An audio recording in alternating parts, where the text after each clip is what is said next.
মেশো থেকে কয়েকটা পাখি অর্ডার দিয়েছিলে আর সেগুলো আজকে চলে আসছে, ভীষণ সুন্দর কোয়ালিটি। নমস্কার বন্ধুরা, আমি পুরুলিয়া থেকে সীমা। তোমরা সবাই কেমন আছো? আশা করবো সবাই ভালো আছো। তো আজকের ব্লগটা সকাল থেকে শুরু করে দিয়েছি। আর সকাল সকাল ঘুম থেকে উঠে বাজছিল 7টা, তখন কিন্তু কেউ ওঠে নাই। প্রত্যেক দিন আমি উঠে দরজা খুলি আর তারপরে ওরা আস্তে আস্তে ওঠে। তো যাই হোক, আজকে মাস্টার আসবে, সেই জন্য ঝটপট তাড়াতাড়ি উঠে গেছি। আর এদিকে দেখো কাজ শুরু করে দিয়েছি। তো সকালের কাজ সকালে করলেই ভাল লাগে, একটু যদি লেট হয়ে যায় তাহলে আর কোনো কিছু কাজ করতে ইচ্ছা করে নাই। আর যেহেতু তোমরা জানো আমার ঘরে আর কেউ নাই, একা হাতেই সমস্ত দিকটা করতে হয়, সেহেতু কাজ করতে করতে অনেকটাই দেরি হয়ে যায়। যতই আগে উঠে সেই অনেক দেরি হয়ে যায়। আর তারপরে দেখো রাতের যে বাসি বাসনগুলো ছিল সেগুলো বের করে নিচ্ছি কুয়াশালে। তো সেদিকটা তোমাদেরকে দেখাতে পারি না, এই দেখো কোনো একদিন দেখাবো। আর তারপরেই দেখতে পাচ্ছ আমি এখন ব্রাশ করব, সেই জন্য ব্রাশ নিয়ে নিয়েছি। আর কি বলবো, দুটো বাচ্চা একা হাতে মানুষ করা এতটা কষ্ট বন্ধুরা, আমি ভাবতে পারিনি। এক সময় আমি এত ভীতু ছিলি, এত ভয় পাতি। সেই মেয়েটা আজকে কিভাবে দুটো বাচ্চাকে সামলাছি আমি জানি না। আমার 1 বছরের ছিল, তখন থেকে আমরা ভাড়া ঘরে আছি। আজ তোমার 11-12টা বছর হয়ে গেল। অনেক কষ্ট হয়, অনেক কষ্ট। মানে যখন মনে হয় না, গাটা কাঁটা দিয়ে ওঠে।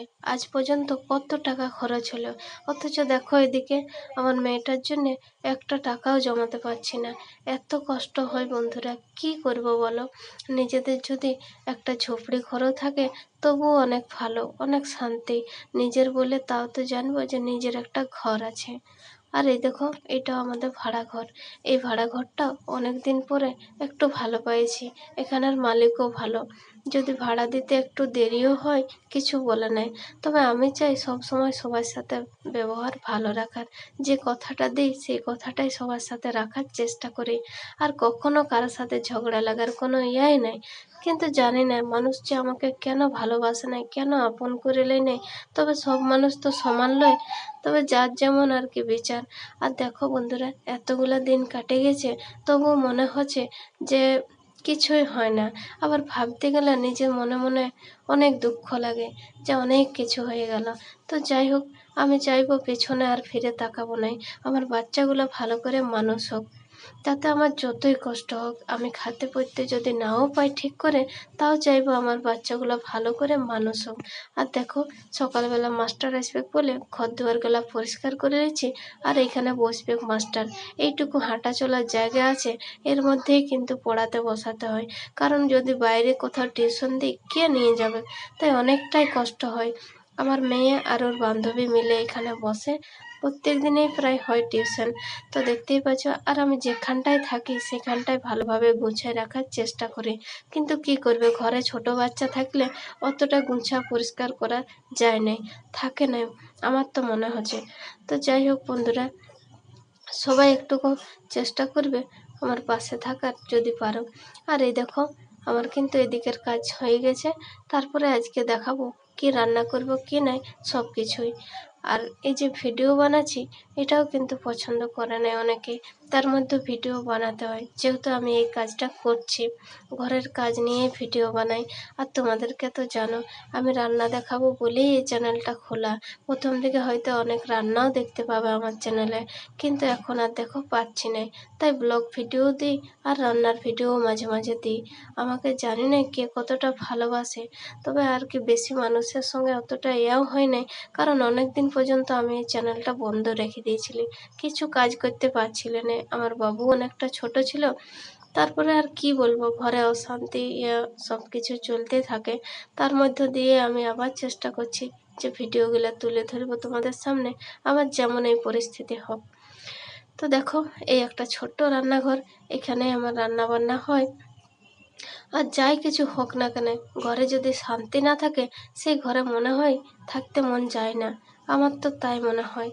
কি করবে বলো, দুটো হাঁড়ি যেখানে থাকে সেখানে ঠোকাঠুকি লাগে, তবে তার মধ্যেও তো ভালোবাসাও থাকে। আর আমাদের মধ্যে এত অশান্তি মনে মনেই, আমি বুঝতে পারিনি কেন যে এরকম হয়। আর দেখো, আজকের খাবারে এই যে ঘিমা শাক এনেছি, তো এই ঘিমা শাকগুলো ভাজা করব পেঁয়াজ আর আলু দিয়ে। আর এই শাকটা খেতে আমার খুব ভালো লাগে, সিদ্ধ করে বলো, ভাজা করে বলো, যাই করে বলো, খুবই ভালো লাগে। পলাশ পাতা দিয়ে পোড়াই খেতেও ভালো লাগে, কিন্তু এদিকে কোথায় পলাশ পাতা পাবে।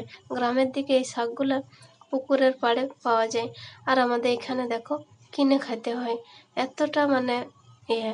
তো কিছু করার নেই, যেখানে যেমন সেখানে সেমনভাবেই থাকতে হবে।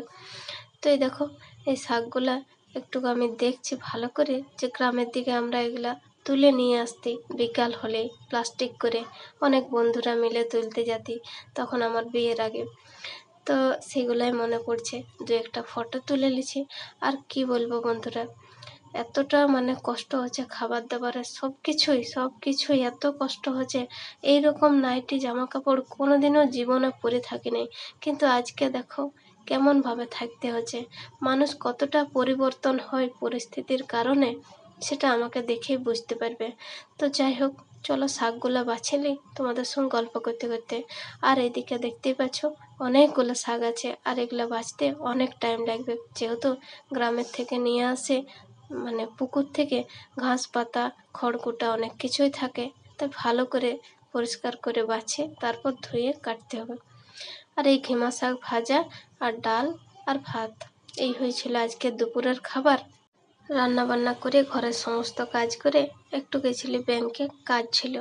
তারপর ওই দিক থেকে ফেরার পথে বাবুদের জন্য দই নিয়ে আসছিলে, কারণ আজকে এই তেতো শাকটা করেছিলি বলে বাবু একদম ভাত খায়নি। তো দই খেতে খুব ভালোবাসে দু ভাই বোনে, এ দেখো দই খাচ্ছে। আর ঠিক এই সময় আমিও ভাত নিয়ে বসেছি।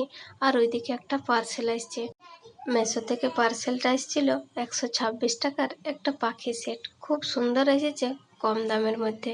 ঘর সাজাবো, সেই জন্য কে কোথা থেকে আমার ভিডিও দেখছো অবশ্যই একটু কমেন্টে জানাও তো বন্ধুরা। আর পাখিগুলো কেমন হয়েছে একটু জানাবে।